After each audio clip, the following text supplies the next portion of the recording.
direction des Alpes de Haute-Provence avec notre invité Nicolas Morel qui a installé à Digne, à Manosque ou encore à Sisteron des jardins pour papillons. Et oui, il fallait y penser. C'est bon pour l'environnement, c'est bon aussi pour la méditation, on le disait tout à l'heure. Il va nous expliquer d'où lui est venue cette idée.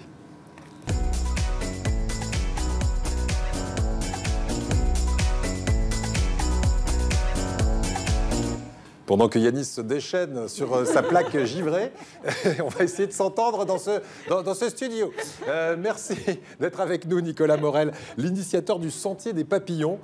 C'est un espace unique en France pour admirer des centaines de papillons au cœur de ce qu'on appelle le musée promenade du Géoparc de Haute-Provence. D'abord, présentez-nous ce musée promenade du Géoparc. Le musée promenade à Digne-les-Bains, c'est un site assez extraordinaire, sur lequel on a aménagé ce jardin des papillons il y a déjà près de 20 ans. C'était d'anciennes terrasses qui autrefois étaient cultivées. Ouais. Et ces terrasses étaient laissées à l'abandon. Et on cherchait depuis pas mal d'années, depuis le milieu des années 90, un lieu où on pourrait voir des papillons de manière tout à fait privilégiée, puisqu'il s'avère qu'on est la région la plus riche d'Europe par le nombre d'espèces de papillons de jour. Et c'est un patrimoine qui est totalement méconnu.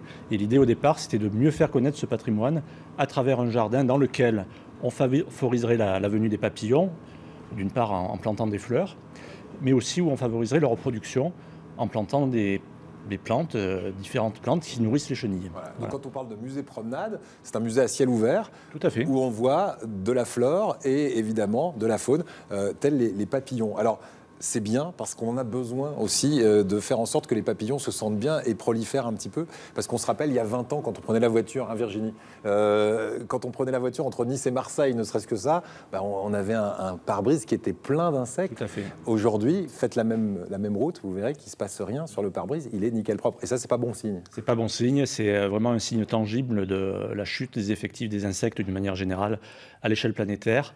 Même chez nous, où on reste quand même une région assez privilégiée, on assiste à cette chute de densité des insectes et des papillons. Il y a plus de la moitié des papillons qui ont disparu en Europe. Alors je ne parle pas des espèces, je parle vraiment de la densité en papillons. C'est-à-dire là où vous aviez une prairie, où vous aviez 200 papillons qui volaient dans les années 90, vous n'en avez plus que 100 aujourd'hui. Donc les populations ont été divisées par 2. À l'échelle européenne déjà.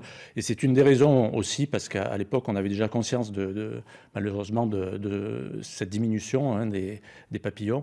C'est une des raisons pour lesquelles on a créé ce jardin, pour favoriser ces espèces et puis amener aussi le public à l'observer, aussi bien les élèves, par exemple, les scolaires, que les grands. Voilà, donc on peut y aller en famille. Par exemple, c'est ouvert le week-end Alors, c'est ouvert le week-end jusqu'au mois d'octobre. C'est ouvert d'avril à octobre, c'est-à-dire pendant la période de vol des papillons de chez nous. Il faut savoir que dans la région PACA, on a à peu près 220 espèces de papillons de jour. Et sur ce jardin des papillons de Digne-les-Bains, entre 2003 et 2013, on a observé 139 espèces, c'est-à-dire plus de la moitié de la faune française. Bravo. Donc c'est des résultats totalement inespérés.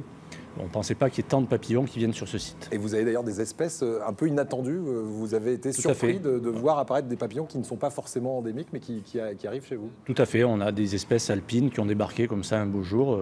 Ça nous a démontré que les papillons, en fait, parcourent parfois de grandes distances pour trouver des lieux privilégiés, notamment des fleurs. Virginie ? Si on pouvait, quand on venait dans vos jardins, avoir des conseils pour justement faire revenir les papillons dans nos jardins.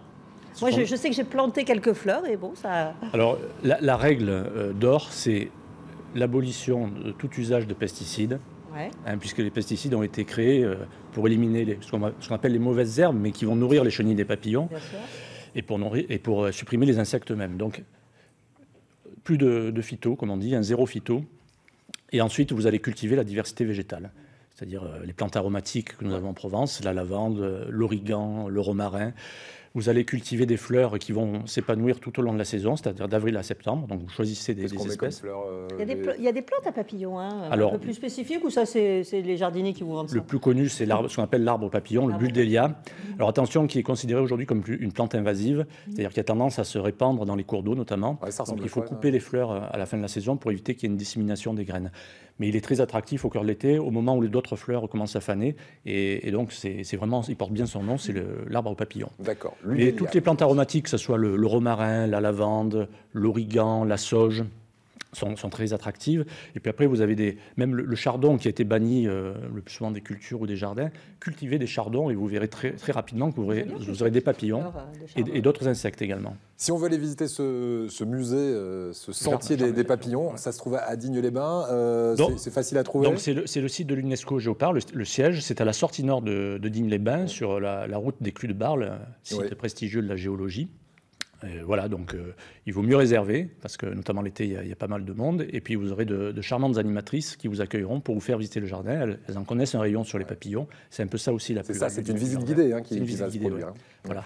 Et vous serez sur un site en plus qui est magnifique, puisqu'il y a un panorama sur la vallée qui est propre à la méditation. Et puis, pour ceux qui sont vraiment intéressés par les plantes, on a plus de 500 espèces végétales sur ce site. Donc, si vous êtes passionné par la botanique et si vous voulez aussi apprendre un peu le nom des plantes, bravo. Plantes et papillons sont indissociables. J'ai trouvé notre prochain week-end. Voilà. On va dans la vallée des papillons, on fait de la méditation et on finit avec quelques petites glaces. Moi, je trouve que c'est pas Alors, le programme est complet, il est résumé dans l'émission. C'est parfait. Je nous ferai une petite omelette avec ses pois. Moi, je vous ferai des petits. Voilà. Si je peux me permettre, Eric, on a créé d'autres jardins dans la région.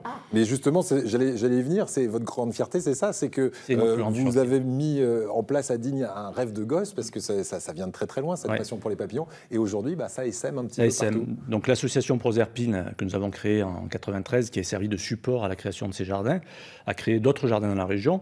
Le premier, ça a été à Flassan-sur-Issol, chez un particulier qui a un parc aventure, qui voulait diversifier son activité. Ensuite, à Sifour-les-Plages également. On a créé un parc urbain des papillons avec l'Université Saint-Charles à Marseille, dans le quartier de Sainte-Marthe. On en a créé un dans 2 autres communes des Alpes-de-Provence, à Estoublon et Saint-Vincent-sur-Jabron.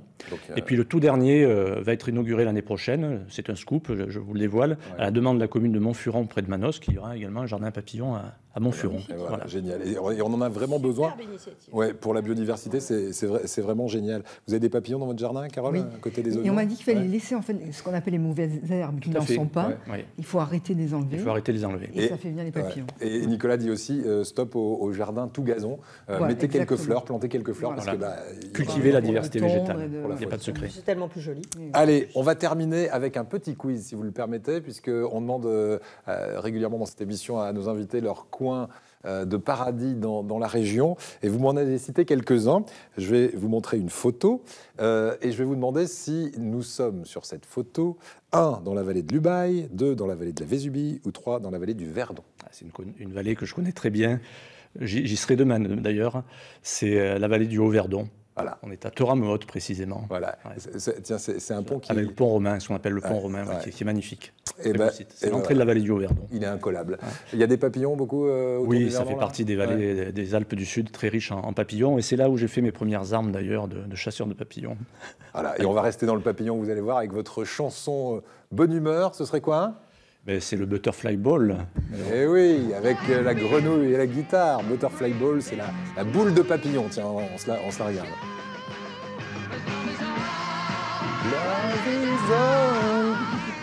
C'est génial, ça. Merci beaucoup pour l'amour des papillons que vous avez réussi à transmettre et cette passion qui est devenue votre métier aujourd'hui. On peut le dire. Quasiment. Voilà, vous êtes chef de projet environnement dans cette réserve de Haute-Provence. Merci à vous.